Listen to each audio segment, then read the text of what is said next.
അപ്പോൾ നമ്മൾ ഇന്നൊരു ടു ഡു ലിസ്റ്റാണ് ചെയ്യാൻ പോകുന്നത്. അപ്പോൾ അതിനായിട്ട് നല്ലൊരു ക്രയോൺ നോക്കിയെടുക്കുക.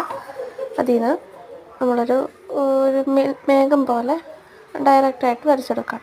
നമ്മൾ നല്ല രീതിക്ക് തന്നെ വരച്ചെടുക്കുക. എന്നേക്കാൾ നന്നായിട്ട് ഡ്രോ ഒക്കെ ചെയ്യുന്നവരുണ്ട്, അത് നന്നായിട്ട് വരച്ചെടുക്കുക. എന്നിട്ട് അതിൽ നമ്മൾ ഏതാണ് പറ്റിയൊരു കളറ് അതേതാണെന്ന് നോക്കുക. ആ കളർ അനുസരിച്ചാണ് കൊടുക്കുക. അപ്പോൾ ഇവിടെ ഞാൻ ഹെഡിങ് എഴുതിയിട്ടാണ് കൊടുക്കുക. ഏറ്റവും നല്ലത് ക്രയോൺ കളറ് കൊടുത്തിട്ട് ക്രയോൺ കൊടുക്കുന്നതായിരിക്കും. ഞാൻ ടു ഡു ലിസ്റ്റ് എഴുതി അതിനുശേഷം നല്ലൊരു ക്രയോൺ ഏതാണോ അതനുസരിച്ച് പിന്നെ കളർ ചെയ്തു. ലോജിക്ക് ഒട്ടുമില്ല, എന്നാലും അതനുസരിച്ച് നമ്മൾ എന്ത് ചെയ്യുക, കളർ ചെയ്യാൻ നോക്കുക. ഞാനൊരു യെല്ലോയിഷ് കളറാണ് എടുത്തത്. അപ്പോൾ കൊള്ളാമെന്ന് എനിക്ക് തോന്നിയതാണ് ഞാൻ ടു ഡു ലിസ്റ്റിൽ അങ്ങനെ കളർ ചെയ്ത് കൊടുത്തു. നിങ്ങൾക്ക് വേണമെങ്കിൽ അതിൽ വേറെ എന്തെങ്കിലും എക്സ്ട്രാ ആഡിങ് കൊടുക്കാം. ഞാൻ ചെറിയൊരു ബുക്ക് പോലെ ഉണ്ടാക്കിയിട്ടാണ് ഈ ടു ഡു ലിസ്റ്റ് കൊടുക്കണേ.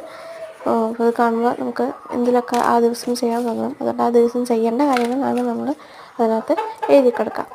ഇനി നമ്മൾ എന്ത് ചെയ്യാം, സൈഡിൽ ബോർഡർ ജസ്റ്റ് ഒരു ഗ്രീൻ കളറ് ഞാൻ വരച്ചെടുക്കുകയാണ്. സ്കെയിലൊക്കെ എടുത്ത് പെർഫെക്റ്റായിട്ട് വരച്ചെടുക്കുന്നതാണ് കുറച്ചുകൂടെ ബെറ്റർ.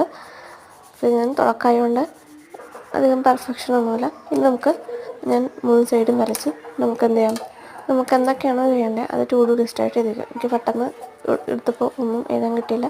അതുകൊണ്ട് എന്തൊക്കെയോ കൂട്ടിച്ചേർത്ത് എഴുതി.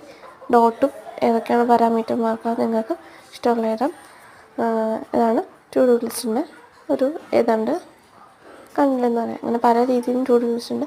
ഇതാണ് ഏറ്റവും ബിഗിനേഴ്സിന് പറ്റിയ ഏറ്റവും നല്ല സിമ്പിളായിട്ടുള്ള ഒരു ടു ഡു ലിസ്റ്റ്. അപ്പോൾ എല്ലാവരും മാക്സിമം ലൈക്ക് ചെയ്യുക, സബ്സ്ക്രൈബ് ചെയ്യുക, സപ്പോർട്ട് ചെയ്യുക.